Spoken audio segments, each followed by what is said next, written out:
আসসালামু আলাইকুম আপু। ওয়ালাইকুম আসসালাম। কেমন আছেন আপু? জি আলহামদুলিল্লাহ। আজকে আমি একটা প্রশ্ন করব আপনাকে, যদি এই প্রশ্নের উত্তর দিতে পারেন তো আপনার জন্য আছে আকর্ষণীয় পুরস্কার। তাই? জি, প্রশ্নটা করব। হ্যাঁ শিওর।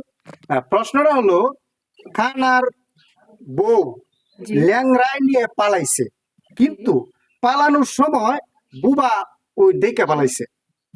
কিন্তু এখন প্রশ্নটা হলো, বুবা যে দেখছে খানার বউ ল্যাংড়া নিয়ে পালাইছে, জি। এই বুবা কিভাবে বুঝাবে যে কানাকে যে এই তার বউরে নিয়ে ল্যাংড়ায় পালাইছে? ওই উত্তরটা এটা তো আসলে কঠিন।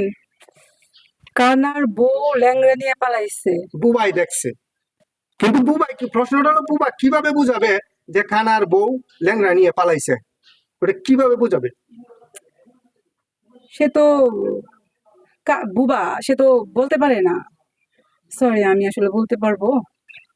এটা তো সে তো চেষ্টা করবে এইভাবে এইভাবে বলার জন্য। আমি কাকে কি? বোঝানোর জন্য চেষ্টা করবে? খানাকে? খানা তো চোখে দেখে না, তো ইশারা বুঝবে কিভাবে? ও আচ্ছা, তাই তো। একটা কানা, একটা লুলা, একটা ল্যাংড়া, জি একটা বুবা। জি। সরি, আমি আসলে পারবো না। আচ্ছা, যাই হোক, উনি সঠিক আনসার দিতে পারে নাই, আপনার আনসারটা দিয়ে দিবেন অবশ্যই। ধন্যবাদ।